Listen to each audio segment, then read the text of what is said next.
Bien, seguimos con Judas. Estamos en Judas capítulo 1, penúltimo libro de la Biblia. El título del mensaje en esta mañana es Demonios, sodomitas e israelitas. Demonios, sodomitas e israelitas. Judas 1, y vamos a seguir con el 5 hasta el 7. Así que si alguien podría leer, porfis, Judas 1, del 5 al versículo 7. Judas 1, del 5 al 7. Demonios, sodomitas e israelitas. Ok, muy bien, excelente. Bien, la semana pasada empezamos con los primeros 4 versículos y 3 puntos. Gracia, audacia y desgracia. En primer lugar, gracia, explicamos que el creyente es santificado desde antes de la fundación del mundo, es llamado eficazmente en el tiempo y luego es guardado por el buen pastor hasta el día final. En segundo lugar, vimos audacia. Tenemos que entonces, siendo salvados por Dios, defender la fe, contender por las grandes verdades en nuestra confesión. Y en tercer lugar, desgracia. Hay que apartarnos de aquellos que utilizan la gracia de Dios como pretexto para pecar. La gente que miente diciendo, no, pues ya que Dios es un Dios de gracia, voy a mentir, o voy a fornicar, o voy a robar, o voy a matar porque Dios es un Dios de gracia. No, la iglesia tiene que alejarse de esta clase de predicación que se estaba dando en esta congregación que realmente desconocemos en la carta de Judas. Hoy seguimos con 3 ejemplos de apostasía sacados del Antiguo Testamento. Y 2 de estos 3 ejemplos salen en 2 de Pedro capítulo 2. Los 3 ejemplos son los ángeles caídos, es decir, los demonios, los sodomitas y los israelitas. Bien, hace un par de meses os prediqué sobre 2 de Pedro 2 y esta parte en concreto. ¿Alguien se acuerda de los 3 ejemplos que puso 2 de Pedro 2? Porque hay uno que Judas aquí cambia. Los ángeles caídos estuvieron, sí. Noé. Entonces Judas no coloca a Noé, sino a los israelitas rebeldes. Así que en este sentido hay un cambio. Ya que entonces ya hemos predicado sobre los ángeles caídos y sobre los sodomitas, en 2 de Pedro capítulo 2, los primeros 2 puntos van a ser algo más, digamos, breves hoy, y dedicaremos más tiempo al tercer punto, los israelitas, porque es algo nuevo. Ya en 2 de Pedro capítulo 2 estudiamos el tema de los ángeles caídos y los sodomitas. Presentaré una especie de, digamos, un resumen de los sermones y luego, en tercer lugar, dedicaremos más tiempo a los israelitas. Así que el bosquejo para hoy está... ¿Me podéis pasar la cosa esta? Okay. El bosquejo hoy tiene 3 puntos y aquí vamos a hacer lo que hacía Ángel anoche con los jóvenes. Vamos a saltar. Vamos a empezar con el 6, luego el 7 y luego volver a Dios no está muerto 2, ¿no?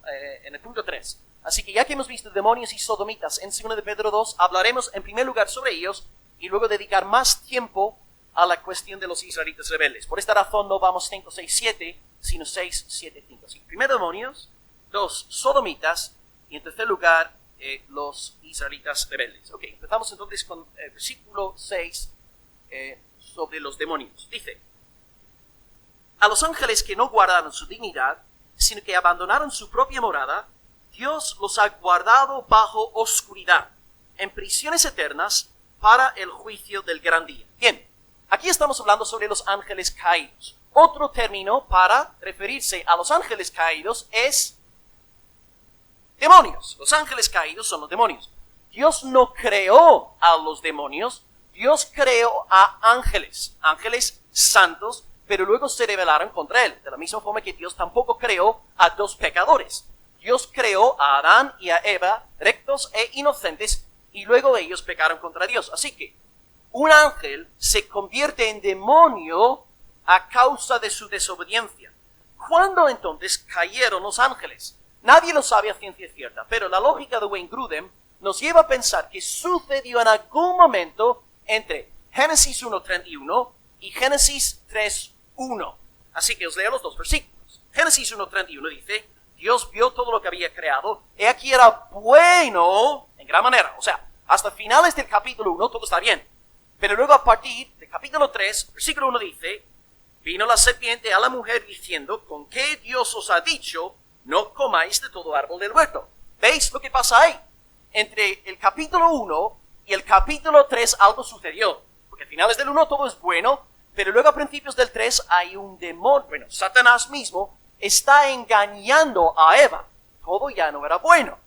Se supone entonces que en algún momento cayeron los ángeles, pero nadie sabe cuándo, ni tampoco cómo. Algunos sí que dicen a partir de Isaías 14 y Ezequiel 28, son dos textos largos, si estos textos aluden a Satanás, al querubín protector, a Lucifer, la raíz del pecado de Satanás fue el orgullo. Él quiso ser como Dios. Y en cuanto a los demás ángeles, pues no lo sabemos. Pero si leemos Apocalipsis 12, versículo 4, nos da a entender que una tercera parte de las estrellas cayeron juntamente con él. Y ya que Apocalipsis es un libro simbólico, en Apocalipsis estrellas equivalen a veces a ángeles. Así que algunos dicen que una tercera parte de las estrellas de los ángeles se rebelaron juntamente con Satanás y fueron arrojados a la tierra. Así que ya que se rebelaron, dice aquí Judas que Dios los ha guardado bajo oscuridad en prisiones eternas.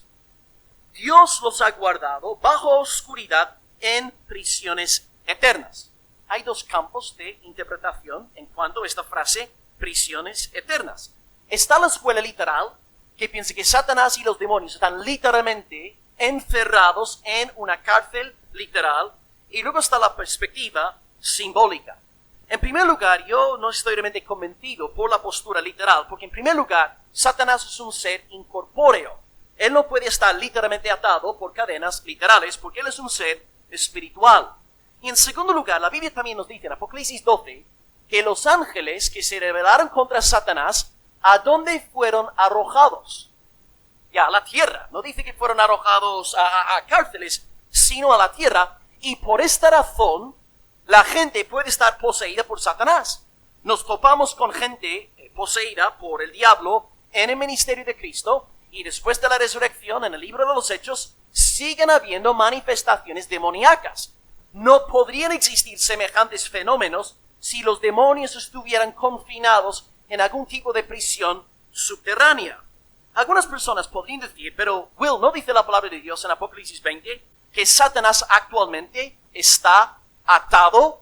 Sí, yo creo que Satanás está atado, pero en el sentido de Apocalipsis capítulo 20. Dice que Satanás está atado para que no engañe más a las naciones. Satanás no puede impedir que la buena noticia de Cristo alcance a los gentiles. Aquí sigo la línea de Sucre Michelin, David Barceló, Israel Sanz. Antes del día de Pentecostés, la luz salvadora de Dios fue confinada casi exclusivamente a la nación de Israel. Ahora es verdad, unos cuantos gentiles fueron salvados por la gracia de Dios. Naamán el sirio, la viuda de Sarepta, unos cuantos más. Pero en gran parte la salvación era para el pueblo judío. Pero post-Pentecostés, post-resurrección de Cristo, el Espíritu Santo viene con poder y el Evangelio es predicado hasta lo último de la tierra. Y en este sentido, Satanás está actualmente atado. No puede engañar más a las naciones. Y la Biblia dice que estará así hasta que sean cumplidos 1000 años y después será desatado por un tiempo. Apocalipsis 23. Es decir, después de este tiempo en el cual estamos viviendo, Satanás está ahora mismo atado. El Evangelio está siendo predicado en todo el mundo. Justo antes de volver nuestro amado Salvador, Satanás será desatado para atacar a la iglesia de Cristo, y se desatará una persecución brutal y mortal contra la iglesia, en la cual la fe casi se quedará extinguida. Y Jesús nos pregunta en Lucas 18:8, cuando venga el Hijo del Hombre, ¿hallará fe en la tierra? Así que yo entiendo ahora, de nuevo aquí, no estoy basando esto en mi propia autoridad, hay grandes hombres de Dios que respeto, que enseñan lo mismo. Creo que estamos viviendo en esta época de la atadura de Satanás, o lo que la Biblia llama los 1000 años. Un tiempo de plenitud entre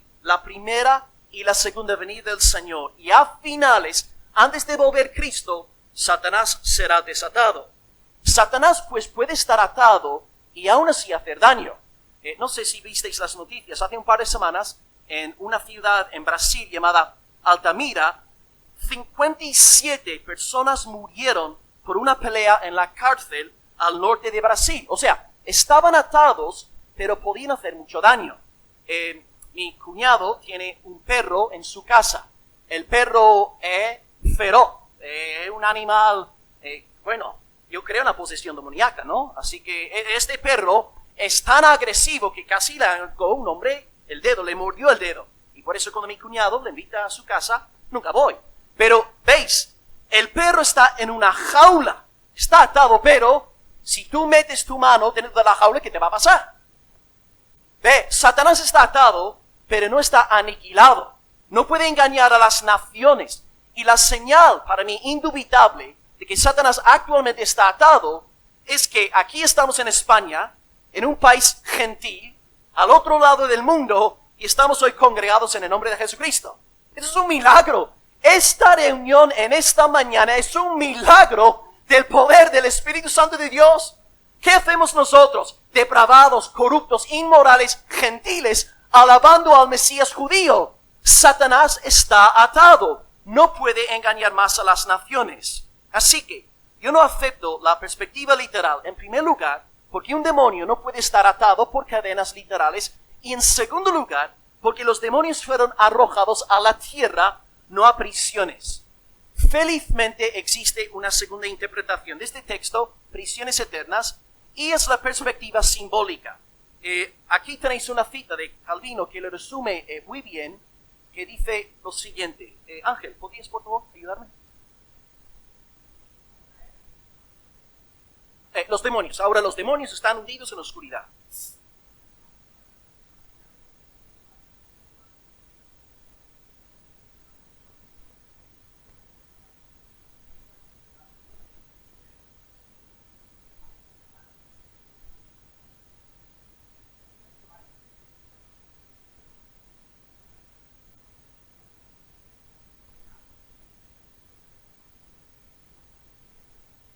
Entonces, están atados simbólicamente.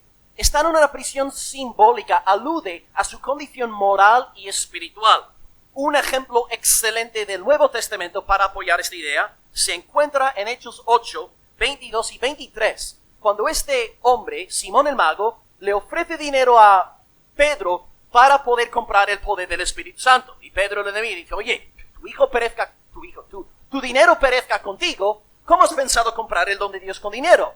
Y luego le dice a Simón el Mago, arrepiéntate pues de esta tu maldad y ruega a Dios si quizá te sea perdonado este pecado, este pensamiento de tu corazón, porque en hiel de amargura y en prisión de maldad veo que estás. La pregunta para la iglesia sería, ¿estaba Simón el Mago literalmente en una prisión? No. Es una alusión al estado espiritual y moral. Y por lo tanto aplicamos la misma regla aquí al pasaje de Judas. Dice, están guardados bajo oscuridad en prisiones eternas.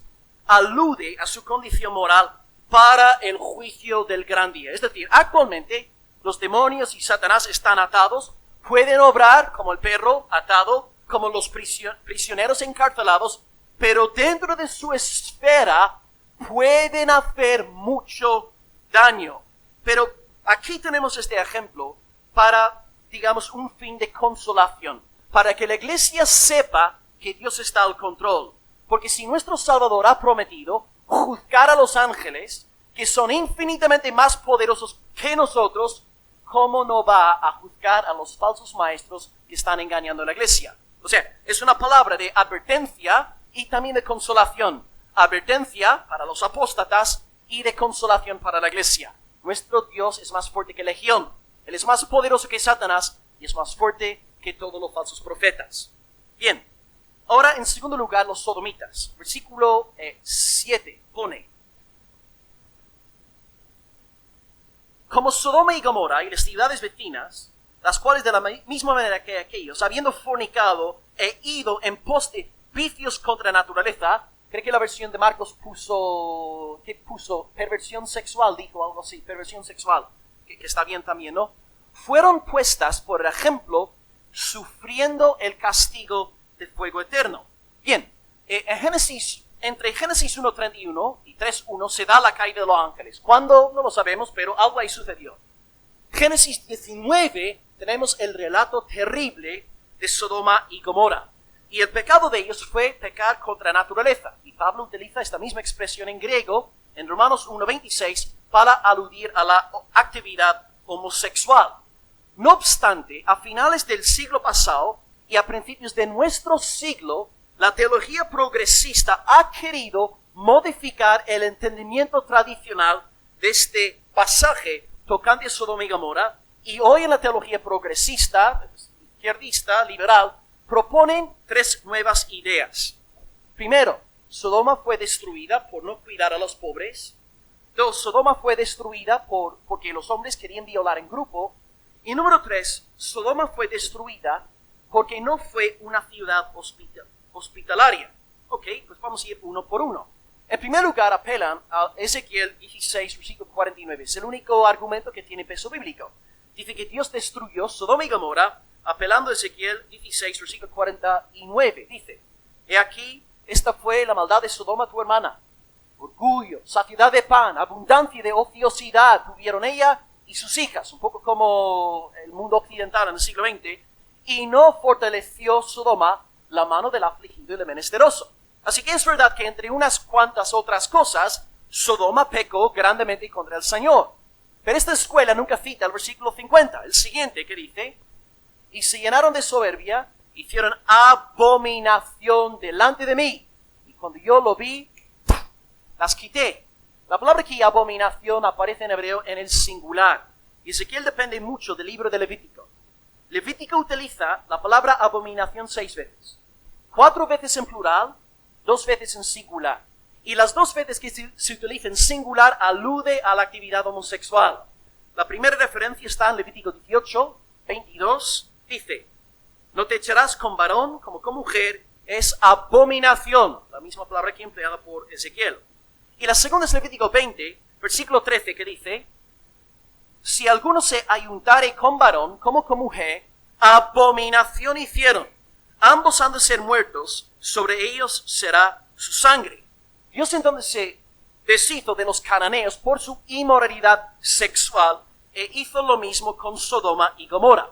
No fueron condenados por no cuidar a los pobres, sino por una abominación al estilo cananeo. Y también nos olvidamos de que en Judas 1, versículo 7, él dice expresamente que el pecado de los sodomitas fue pecar contra naturaleza. Por lo tanto, hermano, si un teólogo progresista te propone una interpretación del texto bíblico y el libro de Judas te propone otra interpretación del libro de Génesis, ¿a cuál interpretación tienes que hacer caso? A la de Judas, porque él es el hombre inspirado por el Espíritu Santo de Dios, por más doctorados y por más seminarios que estén impartiendo los de la primera escuela. Judas dice claramente, fue por pecar contra naturaleza. La segunda postura, que fueron juzgados por querer violar en grupo, es una postura superficial, porque se olvidan de que Sodoma no fue juzgada por un solo acto de pecado, sino por un aumento, sino por depravación durante mucho tiempo, según Génesis 18, versículo 20, y 2 de Pedro 2, 8. Dios no juzgó a aquellas ciudades por un acto de pecado, sino por haberse entregado al pecado de forma continua. Este argumento no nos puede satisfacer. Y también no se dan cuenta de que Dios no solamente destruyó a Sodoma, sino a las ciudades vecinas, las cuales no habían violado en grupo. Y número 3, la tercera postura, dice que fueron destruidos por falta de hospitalidad, por no ser hospitalarios. Pero esta postura niega también que los hombres de Sodoma eran pecadores en gran manera. Dios nunca destruyó ningún pueblo por no ser hospitalario. Fue un pecado, según la Biblia, que se había agravado en extremo. Y al fin y al cabo, los ángeles no necesitaban de hospedaje. Lot ya había abierto su casa para que se quedasen con él. Así que, si volvemos al texto, la interpretación tradicional es la más fuerte, la más consistente y la más fiel al texto bíblico. Judas dice aquí claramente que fueron condenados por pecar contra naturaleza. Ahora bien, esto ya suena gracioso, pero algunos también progresistas dicen que cuando Judas dice que pecaron contra naturaleza, lo que quiere decir es que querían acostarse con ángeles. Porque claro, ya que los ángeles son de otra naturaleza, no podemos tener sexo con ángeles. Esto fue el pecado. no es que se quisiesen acostar con varones, sino acostarse con ángeles. Pero el problema con esta postura es que los hombres de Sodoma no sabían que fuesen ángeles. Ellos le dijeron a Lot, saca a estos varones que han venido a ti. Ellos no dijeron, saca a estos ángeles. Ellos querían acostarse con varones. Y también esta postura tradicional cuenta con el respaldo no solamente de Judas, sino también de la tradición judía. Por si os es de interés, podéis encontrar esta interpretación defendida en escritos judíos, tales como el Testamento de Benjamín, el Testamento de Neftalí, el Libro de Jubileos, y también los escritores judíos Filón y Josefo enseñan la misma verdad. Esto es solamente para impresionaros, para que penséis que soy un poco. Bien. 1. Demonios. 2. Sodomitas. Antes de acabar el segundo punto sobre los sodomitas. No hay pecado que Jesucristo no pueda perdonar. Y Cristo usó a Pablo para dirigirse en el Nuevo Testamento a la ciudad de Corinto. Y Pablo, después de decir que un hombre que se echa con otro hombre no puede heredar el reino de los cielos, enseguida dice, en 1 Corintios 6:11, algo tremendo. Y esto erais algunos. Pero ahora sois justificados, lavados y santificados en el nombre del Señor Jesucristo. Quiere decir que es posible ser perdonado por Dios aunque hayamos cometido pecado sexual. A veces pensamos que Jesucristo solamente puede perdonar los pecados, digamos, más socialmente aceptables, ¿no? El odio, el chisme, la murmuración, el robar. Hermanos, Cristo puede sanar, Cristo puede perdonar nuestros pecados ocultos, nuestros pecados sexuales son perdonables en el nombre del Señor. Si tú piensas aquí en esta mañana, Cristo no puede perdonarme, y tú no quieres abrazar el Evangelio porque ves tu pecado sexual, y tú dices, Cristo no podría perdonarme a mí porque soy vil y sucio, te digo que te equivocas. En Cristo hay perdón por los más malos, los más corruptos, los más perversos y los más viles. Acuérdate de que Cristo ha muerto por los perversos, por los malos. Cristo no derramó su sangre por buenas personas porque no existen. Hoy pues, puedes ser un sodomita, o puede ser que hayas pecado en el sentido heterosexual de la palabra, pero en Cristo hay perdón. Hace falta clamar a Él, creer en el Evangelio y huir de Sodoma para la gloria de Dios. Alabado sea el Señor que en todo el mundo, en este siglo presente, Dios está añadiendo a mucha gente del mundo LGTBIQ a su reino, convirtiendo a esta gente, levantando a algunos como evangelistas para predicar el Evangelio del Señor. No hay nada imposible para Dios. Él puede perdonar todos los pecados, hasta el pecado sexual. Gloria al nombre del Señor. Y ahora, tercer punto, donde quisiéramos ya dedicar algo de más tiempo, porque los primeros dos puntos ya los vimos. Ahora volvemos al versículo 5, que para mí muchos años no era capaz de entender este versículo. Judas 1, versículo 5 dice, hemos hablado de demonios, de sodomitas, y ahora finalmente israelitas. 5.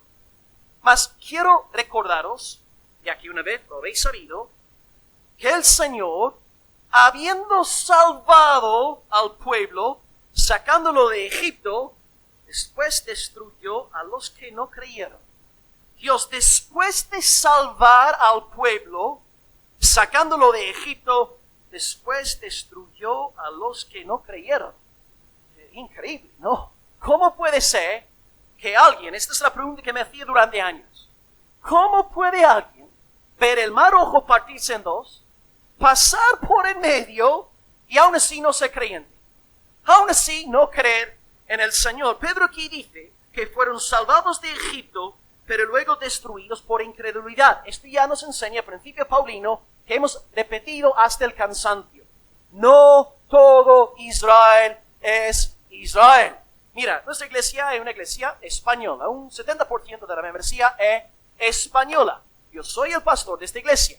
Yo soy británico. Por estar pastoreando una iglesia española, yo no me hago español. Yo no soy español por ser pastor de una iglesia española. Y dentro de muy poco, si nuestro primer ministro Si sale con la suya, tampoco voy a ser europeo, ¿no? Porque van a sacarnos de la Unión Europea. Yo no soy español por andar, por caminar con los españoles. Ser español es una cosa, caminar con los españoles es otra. Ser pueblo de Dios es una cosa, caminar con el pueblo de Dios es otra. No todas las personas, como bien le he dicho a Ángel esta mañana, no todos los que están en la iglesia visible necesariamente son miembros del cuerpo del Señor Jesucristo. Dios entonces, después de salvar al pueblo de Egipto, después destruyó a los que no creyeron. Bueno, aquí la referencia, creo que todos sabéis, es el libro de Éxodo. Y el capítulo de la liberación de Éxodo se registra en cuál capítulo, tal vez uno de los capítulos más importantes del Antiguo Testamento. ¿La edad de qué edad cumple Antonio? 55, no, el 14, capítulo 14. Antonio cumple 14 años. Bien.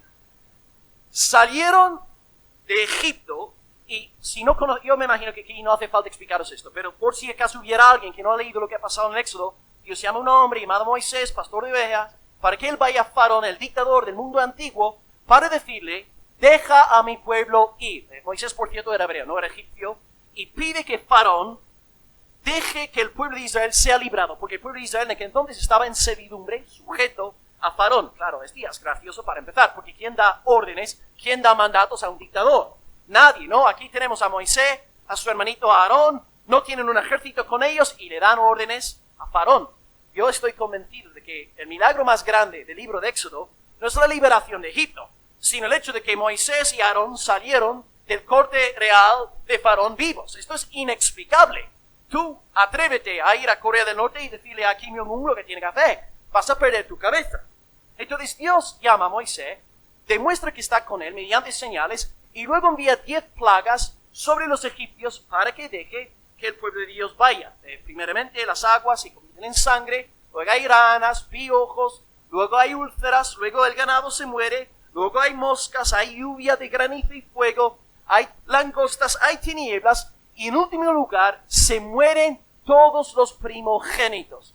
Los israelitas, sin embargo, en las 10 plagas fueron librados.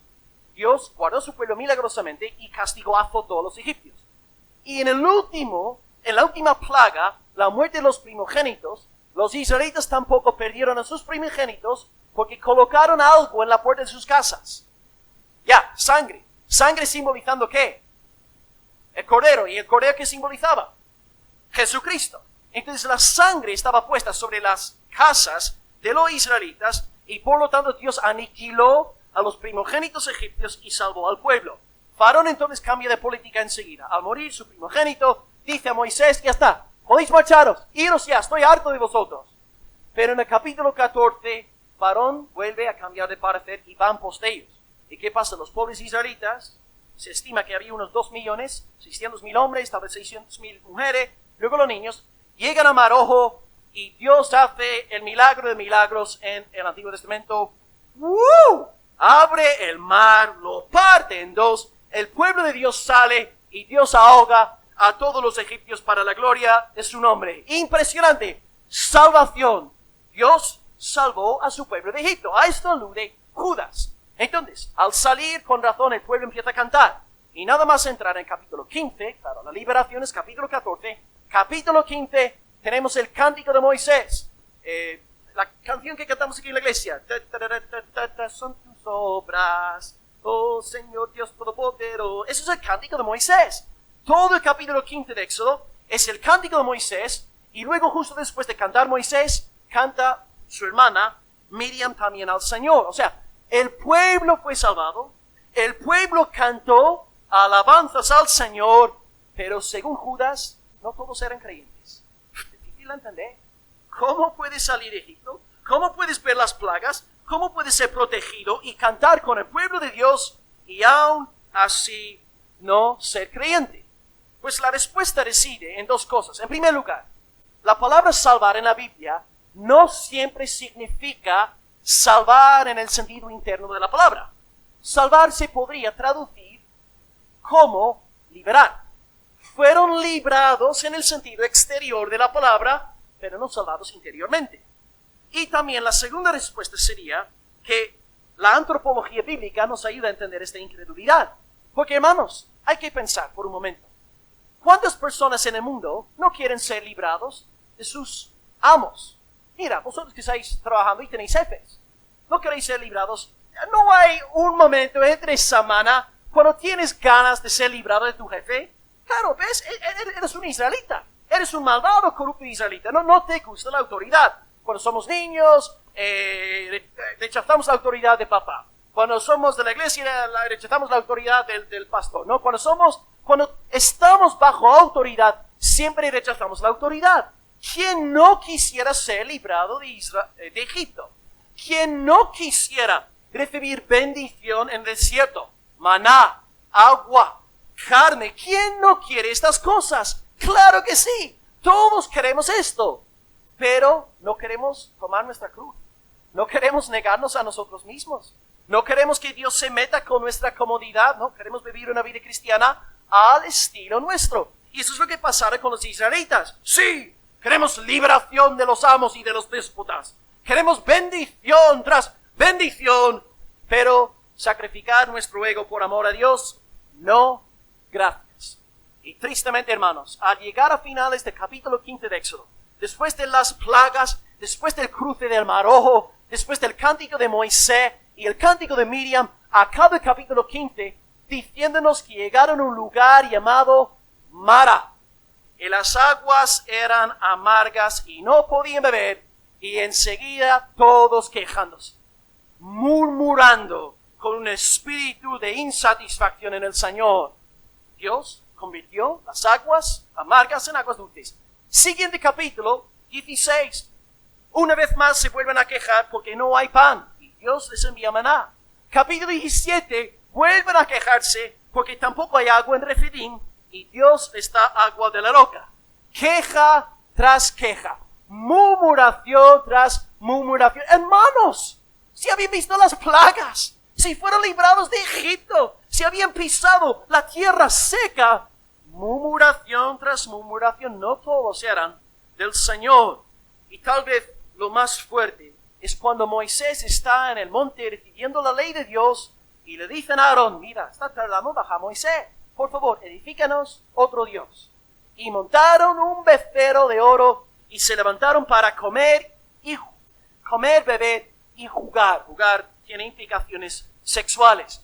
Dios ahí estaba tan airado que fulminó a 3,000 israelitas. Si no hubiese sido por la intercesión de Moisés, habría aniquilado a todo el pueblo.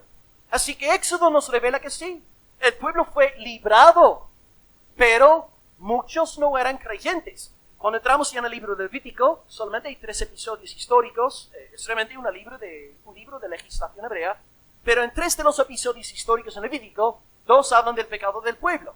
En el primer caso, capítulo 10, Nadab y Abiú ofrecen fuego extraño al Señor. ¿Y qué hace Dios con ellos?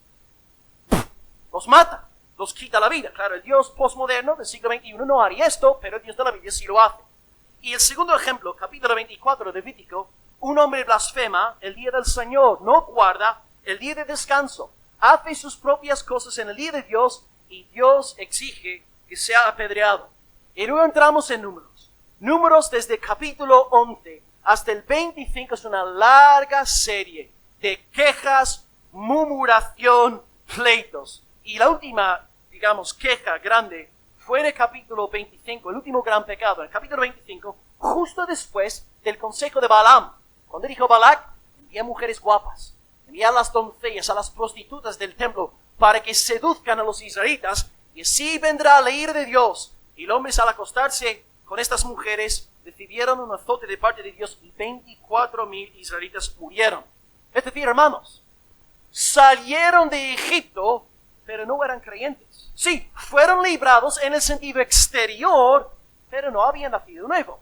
Como los falsos profetas en la iglesia de Judas. Sí, externamente predicaban, cantaban, se sentaban con los hermanos, pero no eran salvos. Librados en el sentido externo, pero no hubo un cambio de naturaleza. Y el juicio más fuerte pronunciado por Dios en toda esta historia se registra en Números capítulo 14, y creo que lo tengo aquí. Y dice Dios ya está no sé si puedo utilizar la palabra harto para hablar de nuestro Señor, pero para que me entendáis, Dios estaba muy enfadado con el pueblo. Y aquí el contexto es los 12 espías. Dios envió a 12 espías para que, investigasen la tierra de Canaán, la tierra prometida, y luego al volver, la idea fue que los israelitas entrasen a poseer la tierra creyendo la palabra de Dios. Pero claro, 10 espías volviendo diciendo, ay, no podemos, a que me duele la rodilla, a que no tengo fuerza, a que no podemos, pero Dios nos ha dicho que vamos a poseer la tierra, pero no podemos. Y volvieron 2 espías, con fe, los vamos a comer como si fuesen pan. Eso es fácil porque el Señor está con nosotros.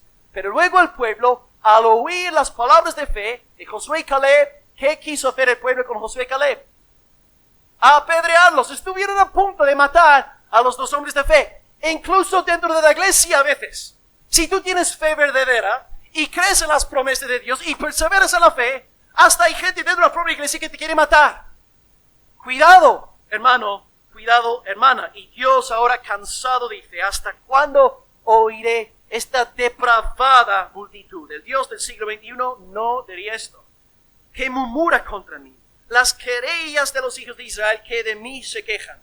Diles, vivo yo, dice el Señor, según habéis hablado a mis oídos, así haré yo con vosotros. En el desierto caerán vuestros cuerpos, vuestros cadáveres, todo el número de los que fueron contados de entre vosotros, de 20 años arriba, los cuales han murmurado contra mí. Vosotros a la verdad no entraréis en la tierra, por la cual alcé mi mano, y juré que os haría habitar en ella, exceptuando a Caleb y a Josué. Ellos eran los 2 espías que volvieron confiando en la palabra del Señor. Dios entonces estaba tan enfadado que decidió acabar con el pueblo. Y Números, justo antes de concluir, nos dice en Números 32, versículo 13, la ira de Dios se encendió contra Israel, los hizo andar errantes 40 años por el desierto, hasta que fue acabada toda aquella generación que había hecho mal delante de Dios. O sea, los que tenían más de 20 años, al salir de Egipto, quejicas, murmurando, no creían nada de lo que decía Dios, todos sepultados en el desierto. Solamente 2 personas entonces que salieron de Egipto entraron en la tierra prometida. Se llamaron Josué y Caleb. Esto quiere decir, hermanos, la iglesia puede ser muy grande y podemos tener una mega iglesia aquí en la ciudad de Almería, pero no quiere decir que todos sean salvos. 8 fueron salvados en los días de Noé, 3 fueron salvados en la destrucción de Sodoma y Gomorra, 2 entraron a poseer la tierra prometida. No nos confundamos, hermanos. Tener una iglesia llena los domingos no significa que todos sean salvos. Así que no poseyeron la tierra, según Hebreos 4:2, porque no les aprovechó oír la palabra, por no ir acompañada de fe en los que la oyeron. Así que, ¿cuál es la señal de que eres un verdadero israelita? Un Josué, un Caleb. La palabra de Dios produce efectos en ti. Tú aplicas la palabra de Dios a tu corazón. Pero el que no es verdadero Israel, oye la palabra domingo tras domingo, como ha dicho el hermano, y luego, al salir del culto, todo es sordo, no hace caso. No, la palabra no hace efecto, la palabra no es aplicada. No hay cambios en el hogar, no hay cambios en el trabajo, no hay cambios en cuanto a los medios de la gracia. Todo sigue igual. Apagados, tibios, engañadores, fornicadores, todo sigue igual. El verdadero Israel recibe la palabra, aplica la palabra y persevera en la palabra como Josué y Caleb. Así que Dios entonces lo que va a hacer para ponerte a ti a prueba es enviar tribulación. Porque la tribulación revela si somos del Señor o si no somos del Señor. Tú le llevas a Caleb al desierto y le llevas a un lugar donde hay agua amarga. Él está en casa orando con su familia creyendo en la provisión de Dios. No está fuera quejándose, maldiciendo a Moisés y escupiendo en el rostro de Dios. Él está confiando en el Señor. Hijos, yo sé que nuestro Dios nos dará de beber. Nuestro Dios es fiel. Pero tú llevas a un hijo de la carne a un sitio donde solamente hay agua amarga, maldice al Señor. escupe en el rostro del Todopoderoso. Hermanos, ¿qué estamos estudiando los viernes? La vida de Job. Tú le das a una persona carnal, le das esta misma prueba, le haces pasar por esta tribulación de Job y este hombre se vuelve contra el Señor de una forma que ni veas. Pero tú haces que Job pase por esta prueba, donde lo pierde todo, su familia se va, sus posesiones se van, y lo último que te dice, la única cosa que te puede decir Job es, el Señor me ha dado, el Señor ha quitado, bendito, alabado, engrandecido sea el nombre del Señor. ¿Ves? Job era verdadero Israel. Job era nacido de Dios. Cuando todo está bien, yo estoy con el Señor. Cuando todo está mal, yo estoy con el Señor. Me encanta un dicho que tenéis aquí en España. Es algo como que el mismo sol que derrite la cera endurece el barro. O sea, el problema no es el sol. El sol brilla en todos sitios, ¿no? El problema es la condición del corazón. Tú colocas a un israelita rebelde, desobediente, no nacido de nuevo, en una situación intensa, ¿y qué hace? Pelea contra Dios, lucha contra Dios, maldice a Dios. Pero tú colocas a un Josué, a un Caleb, a un Job, a un hombre nacido de nuevo, una mujer de verdad nacida de Dios, en una situación, la misma situación, y sale de esa situación santificada, alabando a Dios, más como Cristo, más compasivo, más enamorado del Señor. Hermano, entiende, el problema en tu vida no es la prueba, no es la tribulación, no es esta persona pesada que te está haciendo la vida imposible, no. El problema es tu corazón. Y si tienes un corazón santificado, sumiso a Dios, sujeto al Señor, Dios usará aquella situación para tu santificación. No pienses que el problema sea la prueba. El problema es el corazón. ¿Qué tienes en el corazón? A mí me encanta el té negro. Y esta iglesia, muchas veces que he ido a casas de los hermanos, me habéis puesto té negro. Gloria a Dios por estos preciosos hermanos y hermanas. Las hermanas, que el Señor haga muy fructífera vuestra diente. Muchas gracias, hermanas. ¿Cómo puedo yo saber qué contiene el bolso? Lo meto en agua caliente. Estaba en la casa de Bianca. Bianca concretamente me ha dado té negro. Gloria a Dios. Yo pongo el bolso dentro del agua caliente y sale el sabor. Sale todo lo que hay dentro. ¿Cómo puede Dios ponerte a ti a prueba? Te coloca en el agua caliente. Y si eres lleno de ti mismo, egoísmo, yo, victimismo, humanismo, va a salir odio, pleitos, maldición. Pero si tú tienes el carácter de Cristo y te mete en agua caliente, vas a tener un sabor precioso. Vas a brillar como Cristo. Todo es cuestión del contenido del bolso. El problema no es el agua. El problema no es la prueba. El problema es nuestro corazón. O es un corazón rebelde, egoísta, o es un corazón de Josué, de Caleb y de Job. Así que, hermanos, hoy todos aquí estamos en uno de dos campos. Aquí hay algunos que son de la fe de Josué, de Caleb y de Job. Amáis al Señor de todo corazón. Algunos de vosotros en este último año habéis pasado por auténticos infiernos, pero aquí estáis, alabando a Dios con gozo, contentos, bendecidos en Él, porque sois el verdadero Israel. Pero otros estáis pasando por tal vez pruebas que ni siquiera son comparables con otras pruebas que otros hermanos aquí están viviendo, y estáis llenos de enojos y enfados y maldición. ¿Por qué? Porque es cuestión de corazón, cuestión de naturaleza. Así que pues os pregunto, para ir acabando este tercer punto, ¿de qué campo eres? ¿El campo de Josué o el campo de los israelitas rebeldes? ¿Hueles a cruz? ¿Hueles a negación de ti mismo? ¿Te encanta vivir para la gloria de Dios? ¿O todo gira en torno a ti? Y si algo no sale como a ti te gustaría, ¿qué haces? ¿Maldices a Dios y te enfadas con tu familia y todas las personas que tienes ahí cerca? Señal de que eres un rebelde. Señal de que no eres de la fe de Josué ni tampoco de Caleb. Hoy pues, israelitas rebeldes, gente que se congrega regularmente, que puede estar con nosotros, hoy también podéis ser perdonados. Cristo ha muerto por los rebeldes. Cristo ha muerto por los quejicas. Cristo ha muerto por los murmuradores también. Y Cristo también puede tener compasión de vosotros, pero hay que clamar al Señor. Y hay que pedirle perdón.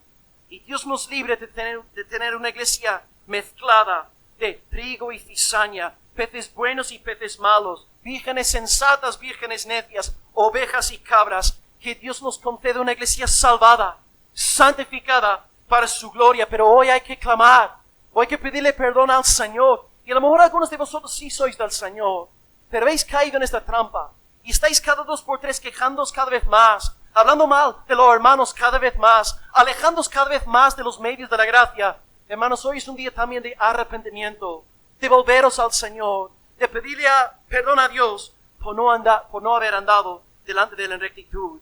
Así que hoy pues clama al Señor y Él convertirá las aguas amargas en aguas dulces. Él te dará pan en el desierto. Él te dará agua de la roca en Refidim. En Cristo hay perdón por todos los pecados, sean públicos o sean privados. Acabamos pues leyendo el texto una vez más. Judas 1 del 5 al 7. Dice: quiero recordaros, y aquí una vez lo habéis sabido, que el Señor, habiendo salvado, librado al pueblo, sacándolo de Egipto, después destruyó a los que no creyeron. Y a los ángeles que no guardaron su dignidad, sino que abandonaron su propia morada, los ha guardado bajo oscuridad, en prisiones eternas, para el juicio del gran día. Sodoma y Gomorra y las ciudades vecinas, las cuales de la misma manera que aquellos, habiendo fornicado en pos de vicios contra naturaleza, fueron puestas por ejemplo sufriendo el castigo del fuego eterno. Hoy hemos visto 3 cosas. En primer lugar, empezamos hablando sobre los demonios. Os expliqué que no sabemos exactamente cuándo se produjo la caída, pero en algún momento seguramente de Génesis 1:31 y 3:1. Y la consolación para nosotros es saber que si Dios va a juzgar a los ángeles, ¿cómo no va a juzgar a los falsos maestros que nos están engañando? En segundo lugar, nos enfocamos en los sodomitas, defendiendo la postura tradicional y también oponiéndonos a las 3 perspectivas progresistas que se están enseñando hoy día, incluso aquí en la península ibérica. Pero la buena noticia es que Jesús también puede perdonar los pecados sexuales. ¡Qué alivio! No tienes que alejarte del Señor pensando en tu pecado sexual. Este pecado puede ser perdonado. Recuerda que la sangre de Cristo es más poderosa que tu vileza.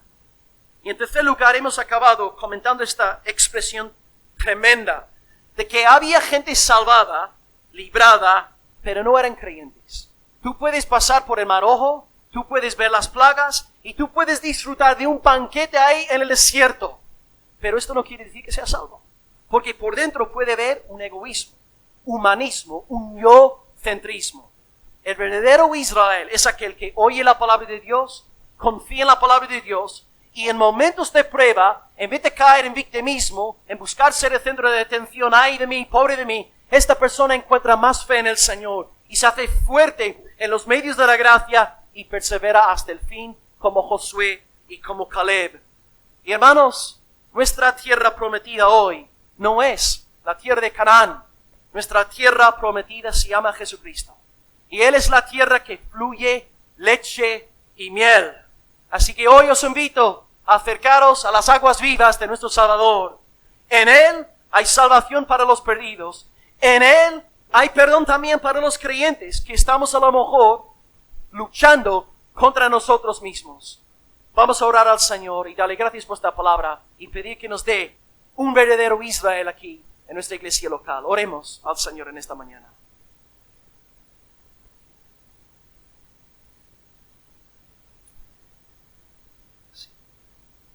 Alabamos tu nombre, Señor. Gracias, Señor, por lo que nos has enseñado a partir de las Escrituras.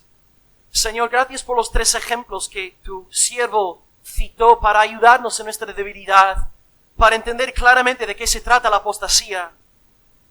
Señor, pensamos en los ángeles caídos, seres infinitamente más poderosos que nosotros, y su ejemplo nos sirve de advertencia para que no volvamos a confiar en nosotros mismos. Señor, gracias porque sabemos que te vas a ocupar de los falsos maestros que están predicando burradas en tu nombre, Señor. Y te damos gracias porque sabemos que has de guardar a tu iglesia, pero te pedimos que nos guardes de espíritus seductores, de espíritus engañadores en tu iglesia local, Padre. Señor, te pedimos por limpieza en el púlpito, te pedimos por predicación sana, basada en tu santísima palabra, Señor. Pedimos por un avivamiento de predicación bíblica, Señor, en todo nuestro país, en todo nuestro continente, Señor. Levanta predicadores, Señor, y líbranos, Señor, de espíritus engañadores. Gracias, Señor, por poder estudiar estas cosas. Y gracias porque, Señor, por muy fuerte que sea Satanás, entendemos que está bajo control. Está atado, e incluso cuando sea desatado, Señor, aún así seguirá estando bajo tu providencia y tu soberanía. Haznos entender, Señor, que mayor es Él, que está en nosotros, que el que está en el mundo. Tu Hijo es más fuerte que legión. Tu Hijo es más fuerte que ejércitos de demonios. Y que podemos descansar, Señor, en tu buen cuidado pastoral. Señor, en segundo lugar, en cuanto a los sodomitas, leemos de esto y cómo no pensar en nuestro contexto europeo hoy día. Esto es exactamente lo que estamos viviendo. Estamos tal vez peores que Sodoma y Gomorra porque hemos pecado contra mayor luz. Tú has derramado mucha luz sobre España, sobre Europa. Nos has dado mucha enseñanza bíblica, Señor. Muchos incluso que ni siquiera son practicantes conocen, Señor, las cosas básicas de la fe. Y ahí están en rebeldía, pecando contra ti, entregándose al vicio, Señor. Oh Dios, ciertamente al haber pecado contra más luz, somos más inexcusables. Y Señor, te pido hoy, Padre, que nos libres como iglesia de seguir estas olas progresistas que están destrozando y dividiendo denominaciones ahora mismo en España. Señor, te pido que levantes a predicadores valientes, que estén dispuestos a perder su reputación y sus seguidores por amor a tu palabra, y que si tienen que quedarse con 2 o 3 ovejas, predicando domingo tras domingo, que así sea, Señor, pero que sea tu palabra santificada, honrada, defendida entre nosotros, Señor. No permitas, Padre, que te traicionemos por un plato de lentejas de paz eclesial. Dios, no queremos quedar bien con el mundo. Queremos ver el mundo transformado por la predicación del Evangelio de Cristo crucificado y resucitado. Y Dios, si hubiera alguien aquí entre nosotros hoy que haya pecado en este sentido de sodomía, o tal vez una persona que haya pecado en el sentido heterosexual, Señor, haz que entienda que también en ti hay perdón, si de verdad hay arrepentimiento en el alma. Señor, produce tú hoy esta limpieza que tanto hace falta. Vivimos en un mundo saturado de sexo, de libertinaje, de lujuria, de concupiscencia. Mantén limpia a tu esposa, mantén pura a tu amada, Señor. Y lleva a aquellos aquí, Señor, si los hubiera, que están coqueteando con el pecado sexual. Llévalos hoy al arrepentimiento y a entender que en Jesucristo hay plenitud de perdón. Gracias porque tu Hijo no solamente perdona nuestros pecados públicos, sino también los privados. Alabamos tu nombre, fiel pastor. Y finalmente, Padre, qué temible lo de los israelitas. Señor, bien sabes que me costó mucho entender esta expresión durante años. ¿Cómo podía alguien ver el mar Rojo partirse en dos y ver las plagas y aún así no ser salvo? Pero gracias, Dios, por enseñarme sobre la verdadera naturaleza del corazón humano. Somos tan egocéntricos, egoístas. Queremos bendiciones, pero no queremos cruz. No queremos negarnos a nosotros mismos. No queremos seguirte ni derramar nuestra sangre por amor a ti, oh Dios. Danos la fe de Josué. Danos la fe de Caleb. Señor, danos esta clase de fe que podría meternos en problemas con otros miembros de la iglesia visible. No queremos, Señor, vivir de forma mundana, apagada, tibia, alejada de ti, Señor. Danos pasión, danos el Espíritu Santo, danos llenura, danos plenitud de ti, Señor, para que andemos en la verdadera fe y poseamos la tierra de Cristo Jesús, donde fluye leche y miel por los siglos de los siglos. Señor, libra a tu iglesia de una fe falsa. Libra a tu iglesia del humanismo, del victimismo, del pobrecito de mí. Y danos una fe robusta que cree en el poder del Señor, pase lo que pase. Y que podamos decir como Job, el Señor ha dado y el Señor ha quitado. Bendito sea el nombre del Señor. Dios, hoy te pedimos por salvación. Salvación por aquellos que no son de ti, que no te conocen, que no huelen a cruz, que no tienen las marcas de Cristo en sus cuerpos. Y Señor, te pedimos también por la santificación de tus ovejas. Señor, somos pecadores, somos flojos y débiles. Perdónanos hoy una vez más. mientras confesemos nuestros pecados a ti. Y alabado sea, Señor, tu palabra es una palabra de esperanza, porque nos recuerdas, si confesamos nuestros pecados, tú eres fiel y justo para perdonarnos nuestros pecados y limpiarnos de toda injusticia. Oh Cordero, bendito Cordero nos has obsequiado, Padre. Gracias por esta preciosa sangre y que nos siga limpiando hasta el día de la venida del Señor. Padre, gracias por tu palabra, por las partes bonitas y por las partes fuertes. Te damos gracias porque somos el verdadero Israel y ahora queremos vivir a la luz de lo que hemos predicado hoy. Permite que apliquemos todo, Señor, y te lo pedimos en tu nombre, por los méritos de tu Hijo, y pedimos que se haga en el poder del Espíritu Santo. Y el pueblo de Dios dice, amén, gloria al Señor.